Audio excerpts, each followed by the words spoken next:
Public broadcasters in Hungary have been taken off the air as part of a government overhaul of state media. The outlets are accused of spreading propaganda for former nationalist leader Viktor Orban during his 16 years in power.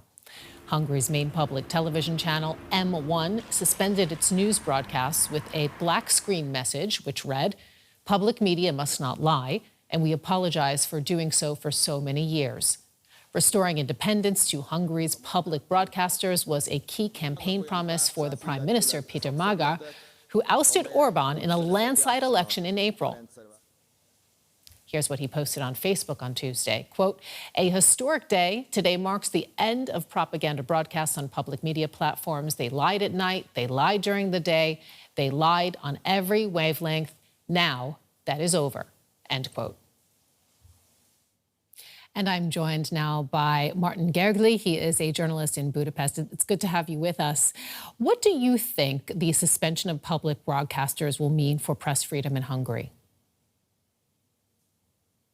Well, this isn't a public broadcast. That was state television that poisoned Hungarian minds for 16 years.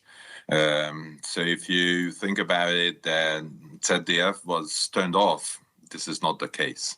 If you think of Russia Today was turned off, this is much more the case. How can the new government ensure that something like this doesn't happen again?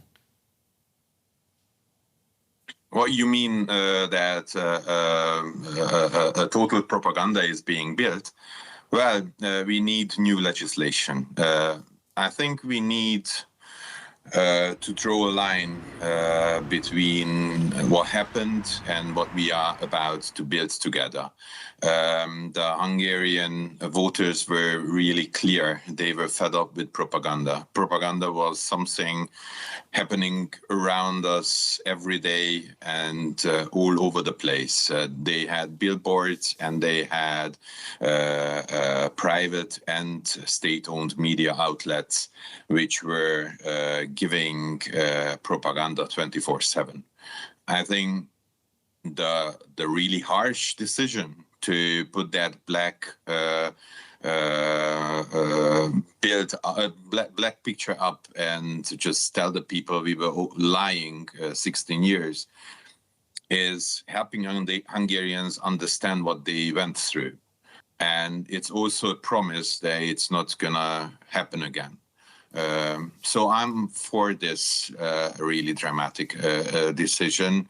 I often think about it like you are taking over a restaurant where the kitchen was poisoning guests for 16 years. You are not going into the kitchen and tell the staff that, well, let's find new recipes and perhaps new ingredients, and let's hope that after a while you won't poison the ones who you are feeding. No, you just clean up the restaurant and get new staff. And this is what's happening.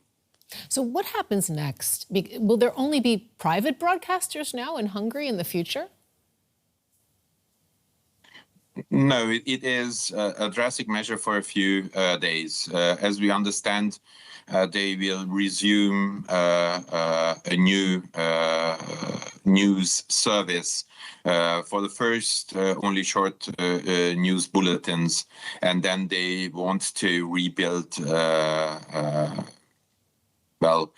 program after program, the public broadcast. You have to understand that there's a new legislation which creates a new framework for finding the heads of the public broadcast stations. I mean, TV, radio, online, and also the country's national news agency.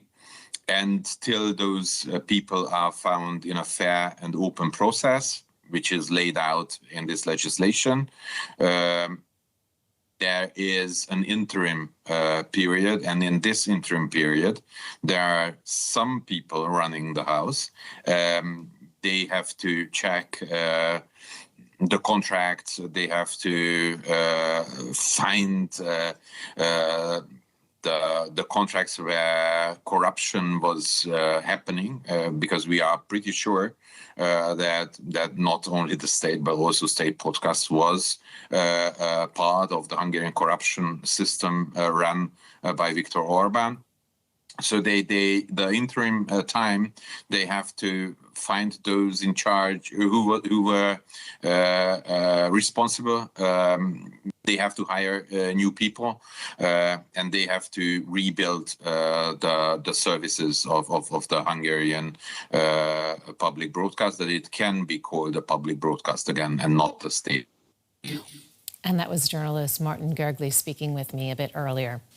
Dora Diseri heads DW's Hungarian service and joins me now. Dora, what exactly has happened at Hungary's public broadcasters today, and why is it such a significant moment? So first of all, I would like to highlight that this is really unprecedented and also very emotional moment, I think, not only for journalists, but also for many, many Hungarians. So my social media feed was really full with pictures showing this black screen, standing in front of the black screen, pointing to the black screen and so on. So as you already mentioned, so the state TV news channel, the news programming has been suspended, and viewers were shown this black screen with the message stated that public media had lied for years. And of course, this move was one of the biggest election promises of the new Prime Minister Peter Magyar, and that's why it was very important that it's happening. There is a new interim management team who entered the building and editorial desks in Hungary, so in Budapest, and they removed some senior editors and also some managers associated with the previous system, so to say, and they have the task to establish a new editorial framework for the public service media in Hungary. And this is significant because so actually the state media was seen as a key element in the Orban's era for communication, for agenda setting, for propaganda, for the government messaging, and they spent really a vast amount of public money for funding this state TV, while actually the trust in the state TV declined, and also the popularity of the state TV declined. The viewers really didn't use the state TV and the state media anymore in Hungary, and that's why so this could be really a turning point to do something new in Hungary. Yeah. Before we look at the long road ahead, I want to look back. How did Viktor Orban manage to turn the state media into a propaganda tool over the years? So it happened step by step. First of all, so it was 2010 and 11 when the new media law was introduced. It was widely discussed and also with criticism, for example, by EU institutions and also by other bodies, just like international media watchdogs or civil organizations. And this new media law enabled and created a new state-funded media and new editorial tasks. So what happened in the state media? So they organized a central desk for news, and it was really just like used as a propaganda machine to spread the government messages, just like about migration. Or about so the enemies of the country, just like the Soros propaganda, for example, but also in the last years also against Zelensky and Ukraine, or against Brussels. So it was also really those messages were seen and shown everywhere in the state media, and they were not profound, and also they, for example, didn't invited opposition leaders. Peter Magyar hasn't been invited directly ahead of the elections 18 months long. So that happened. So he entered the building of the state media first after the victory, for example. So those happened, and then it was really unprecedented in Hungary.